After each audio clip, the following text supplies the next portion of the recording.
Recent డేస్‌లో మనం చూసాం హాస్పిటల్స్‌లో ఫేక్ డాక్టర్స్ ఎక్కువైపోయారు. ఎక్కడ చూసినా కూడా ఫేక్ డాక్టరేట్ తెచ్చేసుకొని డాక్టర్స్‌గా ప్రొజెక్ట్ అయిపోయి వాళ్ళు కూడా ట్రీట్మెంట్ ఇచ్చేస్తున్నారు పేషెంట్స్‌కి అని కూడా విన్నాం. అవును. Like HK permanent, we care, ఇంకా లేయర్స్, వీ స్పార్కిల్ అని చెప్పేసి కొన్ని అంటే హాస్పిటల్‌కి సంబంధించి ఇలాంటి కొన్ని సంస్థల్లో doctors fake doctors but doctors లాగా ప్రొజెక్ట్ చేసుకొని వాళ్ళు కూడా పేషెంట్స్‌కి ట్రీట్మెంట్ చేస్తున్నారు. అంటే చట్టపరంగా దీన్ని ఎలా చూడొచ్చు? ఫస్ట్ థింగ్ ఏంటంటే వీళ్ళు సర్టిఫైడ్ డాక్టర్స్ కాదు. డాక్టర్స్ అంటే ఏంటి? ఎంట్రన్స్ ఎగ్జామ్ రాసి ఎంబీబీఎస్ కొట్టి తర్వాత స్పెషలైజేషన్లు డర్మటాలజీ కొట్టి అది చేస్తే తప్ప వాళ్ళు డర్మటాలజిస్ట్ కారు. ఇక్కడ ఎవరు డర్మటాలజిస్ట్ ఉన్నారు అంటే ఎవరు లేరు. వీ కేర్ లేరు, హెచ్కే పర్మనెంట్ లేరు, లేయర్స్ లేరు, అండ్ ఆల్సో వీ స్పైర్కల్ ఇవన్నీ కూడా ఎవ్వరూ లేరు. బట్ వీళ్ళు ఏంటంటే మంచిగా డాక్టర్స్ లాగా వాళ్ళు పేరు కూడా డాక్టర్ హర్షిత కార్తిక్ ఇట్లా అని హెచ్కే పర్మనెంట్ వాళ్ళు పెట్టుకున్నారు. అసలు డాక్టర్ సర్టిఫికేట్ చూపిమనండి, ఒక్కరి దగ్గర లేదు. మరి డాక్టర్స్ అని ఎట్లా చలామణి అవుతున్నారు? కావద్దు, అది ఫేక్, అది చీటింగ్, లిటరలీ చీటింగ్ అది. సో ఇప్పుడు క్వశ్చన్ చేస్తే వాళ్ళు ఏమంటారు? నేను డాక్టర్ అని ఇక్కడ చెప్పుకోలేదంటారు. మరి డాక్టర్ అని ఇక్కడ చెప్పుకున్నప్పుడు డాక్టర్ లాగా డ్రెస్సులు వేసుకోవడం ఎందుకు? ఇప్పుడు మీరు వెళ్ళిండ్రు ఎప్పుడైనా క్లినిక్కి? హెచ్కే పర్మనెంట్ వెళ్ళారా?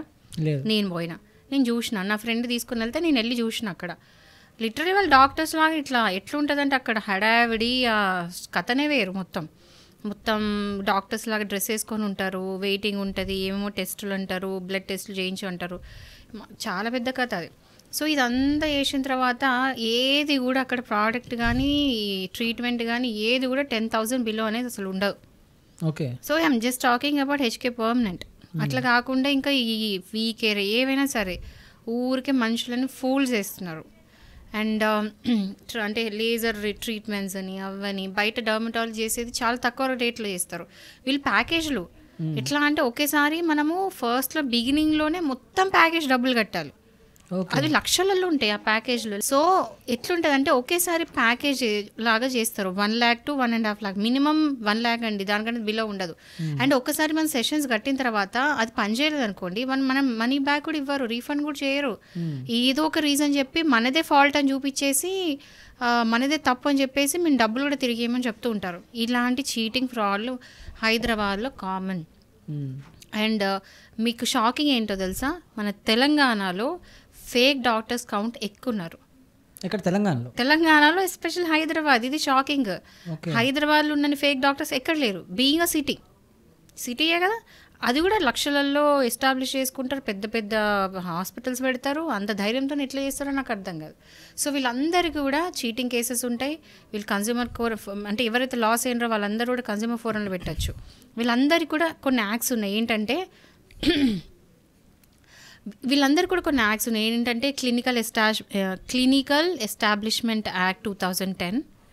వీటన్నిటి కూడా ఇలాంటి ఫేక్ డాక్టర్స్ కోసం కొన్ని యాక్ట్స్ ఉన్నాయి. ఏంటంటే clinical establishment act 2010, Indian medical council act వచ్చేసి 1956, నేషనల్ మెడికల్ కమిషన్ యాక్ట్ వచ్చేసి 2019. సో ఎవరికైనా ఏదైనా కంప్లైంట్స్ ఉంటాయి కనుక, ఇట్లాంటి కంప్లైంట్స్ ఫేక్ డాక్టర్ అని మనకి డౌట్ వచ్చింది అనుకోండి, అప్పుడు మనం వెళ్ళి district medical and health officer complaint చేయొచ్చు మనం. ఇవి కాకుండా బిఎన్ఎస్లో 317, 318, 334, 336 ఇవన్నీ కూడా సెక్షన్స్ వీళ్ళకి అట్రాక్ట్ అవుతాయి. అండ్ ఆల్సో మీరు వెళ్ళి కన్జ్యూమర్ ఫోరంలో కూడా ఇప్పుడు ఎవరైతే నష్టపోయినరో మీరు వెళ్ళి కంప్లైంట్ పెడితే మీ కంపెన్సేషన్స్ మీ మనీ బ్యాక్ వస్తాయి. సో బేసిక్గా ఒక హాస్పిటల్ పెట్టాలంటే ఎవరి దగ్గర నుంచి పర్మిషన్ తీసుకోవాలి? సో వీళ్ళందరూ కూడా స్టేట్ మెడికల్ కౌన్సిల్ నుంచి లైసెన్స్ అనేది తీసుకోవాలి. ఒక హాస్పిటల్ ఎస్టాబ్లిష్ చేయాలంటే ఈవెన్ చిన్నదైనా సరే పెద్దదైనా సరే దాని తగ్గట్టు మీరు డాక్టర్స్ లైసెన్స్ తీసుకోవాలి. సో వీళ్ళందరూ కూడా ఫేక్ డాక్టర్సా లేదు జెన్యూన్ డాక్టర్స్ అని తెలుసుకోవాలంటే ఒక పోర్టల్ ఉంటుంది. ఆ పోర్టల్కి వెళ్ళి చూడొచ్చు. ఆయుష్మాన్ భారత్ డిజిటల్ మిషన్ అని ఒకటి ఉంటుంది. దాంట్లో వెళ్ళి చూస్తే ఆ పోర్టల్లో ఈ డాక్టర్స్ జెన్యూనా ఫేకా అనేది ఆ లిస్ట్ ఉంటుంది. దాన్ని బట్టి కూడా మీరు చూసుకోవచ్చు, గూగుల్కి వెళ్ళి సర్చ్ అనేది చేసుకోవచ్చు. బేసిక్గా ఈ డాక్టర్స్ ఫేక్ హాస్పిటల్స్ ఎట్లా నడుపుతున్నారు అంటే హాస్పిటల్స్ చెకింగ్ అనేది ఒక వెరిఫికేషన్ అనేది ఒకటి ఉంటుంది కదా, దెన్ అందరికీ తినిపిస్తారు. ఓకే, అంటే ఇక్కడ అందరి తప్పు ఉందంటారు. ఇంత ధైర్యంగా కుక్కట్పల్లి మంచి ప్రైమ్ ఏరియాస్లో ఈ హాస్పిటల్స్ ఎందుకు నడుస్తున్నాయి? వీ కేర్కి ఎన్ని బ్రాంచెస్ ఉన్నాయి చూస్తున్నారు కదా. హెచ్కే పర్మనెంట్ విజయవాడలో కూడా కొత్త పెట్టారంట. ఎన్ని బ్రాంచెస్ ఎందుకు పుట్టుకొస్తున్నాయి? ఏ ధైర్యంతో పుట్టుకొస్తున్నాయి? తినిపిస్తారు.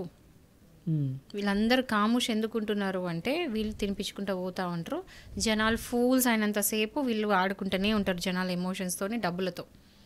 ఎక్కువ శాతం ఎవరితోని వీళ్ళు ఎమోషన్స్తో ఆడుకుంటారండి. చాలామంది ఇప్పుడు మన ఇండియాలో ఉన్న ఒక బేసిక్ ఫీలింగ్ ఏంటో తెలుసా, తెల్లగా ఉన్నారా నల్లగా ఉన్నారా అంటే, తెల్లగా ఉన్నారు అంటే అందంగా ఉన్నట్టే, అవునా కదా? ఇది జనరల్ సొసైటీలో ఉన్న ఆస్పెక్ట్. అది తెల్లగా ఉన్నారు అంటే అందంగా ఉన్నట్టే, వాళ్ళు ఎట్లా ఉండని. అదే నల్లగా ఉన్నారంటే వాళ్ళు ఎంత కళా మొహంలో ఉన్నా కూడా వాళ్ళు బాలేరు అన్నట్టే. సో ఇది ఒక డిఫరెంట్ కైండ్ ఆఫ్ ఒక ఫీలింగ్ మైండ్ సెట్ అనేది మన సొసైటీలో ఉంది.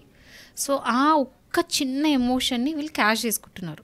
అంటే తెల్ల చేసేస్తాము, గ్లో చేసేస్తాము, ఇది చేస్తాం అది చేస్తాం అని చెప్పేసి ఈ జనాలు కూడా పెళ్లి చూపులో పెళ్ళి అయితే లేదు, నాకు నల్లగా ఉన్న వాటి పెళ్ళి కావట్లేదు అని చెప్పేసి వీళ్ళు వెళ్ళి ఏమేమో చేయించుకోవడాలు, దానివల్ల స్కిన్ డ్యామేజ్ అవ్వడాలు, ఎన్నో సైడ్ ఎఫెక్ట్స్ ఉన్నాయి దాంతో. అది ఓన్లీ ఇన్స్టెంట్, అప్పటి వందమే ఉంటుంది, ఆ తర్వాత ఏముండదు. But you'll be paying in thousands in lakhs. మళ్ళీ ఇది కాకుండా ఒకళ్ళు డబ్బులు కట్టకపోతే ఈఎంఐస్ ఇస్తారు, క్రెడిట్ కార్డులు కట్టుకోండి అంటారు, మొత్తం డబ్బులు కట్టించుకోవడం అయితే ఉంటుంది. సో మొత్తానికి హాస్పిటల్స్ నడిపే వాళ్ళ పరిస్థితి ఏంటి, దానికి పర్మిషన్ ఇచ్చిన పరిస్థితి ఏంటి, దానికి పర్మిషన్ ఇచ్చిన వెనకాల ఉన్న గవర్నమెంట్ పరిస్థితి ఏంటి? అందరు సేఫే ఉన్నారు. భలే అయ్యేది ఇక్కడ క్లయింట్స్, ఎవరైతే డబ్బులు కట్టి అడ్డమైన ట్రీట్మెంట్స్ చేయించుకుంటున్నారో వాళ్ళు అందరు ఎవరి ప్లేస్లో వాళ్ళు సేఫ్ ఉన్నారు. అంతే కదా, వీళ్ళు డబ్బులు సంపాదించుకుంటున్నారు.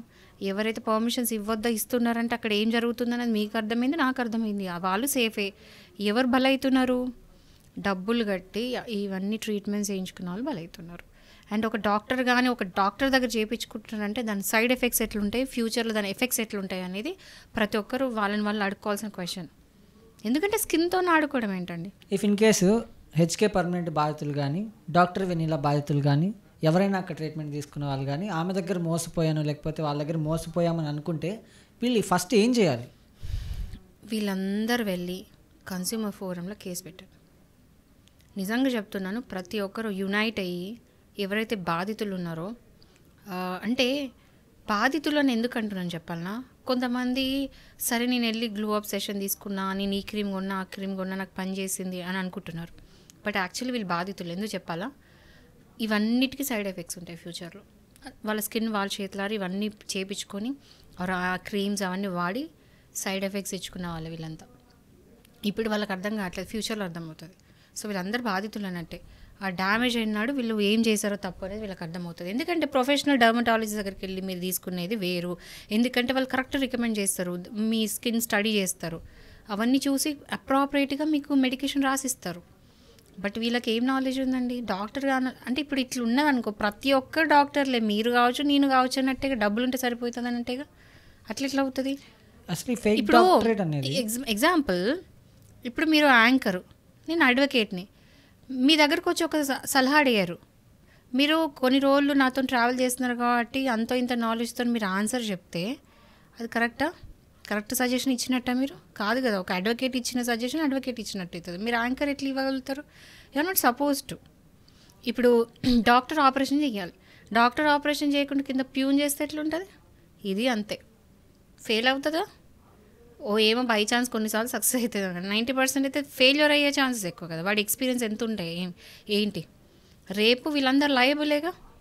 అండ్ ఇప్పుడు హర్షిత హెచ్కే పర్మనెంట్లో ఎవరైతే హర్షిత అని ఉన్నారో డాక్టర్ అని క్లెయిమ్ చేసుకున్న ఆవిడ డర్మటాలజిస్ట్ కాదు, షీఈ్ ఎ డెంటిస్ట్. మీరు గూగుల్ చేస్తే మాత్రం డెంటిస్ట్ అనే కనిపిస్తుంది. But what certificate is she showing? ఏం చూపిస్తుంది? ట్రైనింగ్ వెళ్ళినా ఈ కంట్రీ పోయి ఆ కంట్రీ పోయి ట్రైనింగ్ చేసుకుంటున్నా అంటుంది. ఎవరికి కావాలి ట్రైనింగ్? నీకు అసలు సర్టిఫికేటే లేదు, నువ్వు ఎట్లా ట్రైనింగ్ చేస్తావు? నువ్వు ట్రైనింగ్ చేస్తే సరిపోదు కదా. అంటే ట్రైనింగ్ అంటే సర్టిఫికేట్ ఉంటేనే వాళ్ళు డాక్టర్ కింద లెక్కేస్తారు. ఎగ్జాక్ట్లీ, సర్టిఫికేట్ ఉంటేనే అంత కష్టపడేటోళ్ళు. ఇప్పుడు ఎంబీబీఎస్ చేసి డర్మటాలజీ చదివిన వాళ్ళు ఎన్ని ఇయర్స్ కష్టం వాళ్ళది, ఎంత చదువుతా పర్ఫెక్షన్కి వస్తారు. సో ఆ సర్టిఫికేట్ లేకుండా ఊరికే వెళ్ళి నేను ట్రైనింగ్ తీసుకున్నా అంటే కరెక్ట్ కాదు. ఒక ప్యూన్ వచ్చి నేను 100 ఆపరేషన్లు చూసినా, 100 ఆపరేషన్లు పక్కకు నించున్నా, సో ఇప్పుడు నేను ఆపరేషన్ చేస్తానంటే ఒప్పుకుంటారా? ఇది అంతే. సో వీ స్పార్కర్ వెనీలా ఉంది. సో ఈమె ఏంటంటే ఫేక్ డాక్టర్ అని తెలిసింది. ఇప్పుడు అందరికీ ఆమె ఫేక్ డాక్టర్ అని తెలుసు, లిటరల్గా తెలిస్తే ఇప్పుడు ఈమె మీద ఎందుకు యాక్షన్ తీసుకోవట్లేదు? ఆమె చీట్ చేసింది, చీటింగ్ కేసు అయితే ఫైల్ కావాలి. అండ్ ఎవరైతే కస్టమర్స్ ఉన్నారో ఆమెకి క్లినిక్కి వెళ్ళి ట్రీట్మెంట్ తీసుకున్న వాళ్ళు ఎవరో ముందుకు వచ్చి కేసు అనేది ఫైల్ చేయాలి, కంప్లైంట్ అనేది ఫైల్ చేయాలి. లేదు పోలీస్ వాళ్ళు వచ్చి ఇదంతా బయట పబ్లిసిటీ ఇదంతా అయింది, ఆమె ఫేక్ డాక్టర్ అని తెలిసింది కాబట్టి పోలీసులు వెళ్ళి ఆమెను అరెస్ట్ చేసి ఇంట్రాగేట్ చేయాలి. ఇవన్నీ ఉన్నాయి. ఆమె చూపించుకోవాలి, ఇవన్నీ ఉంటాయి కదా.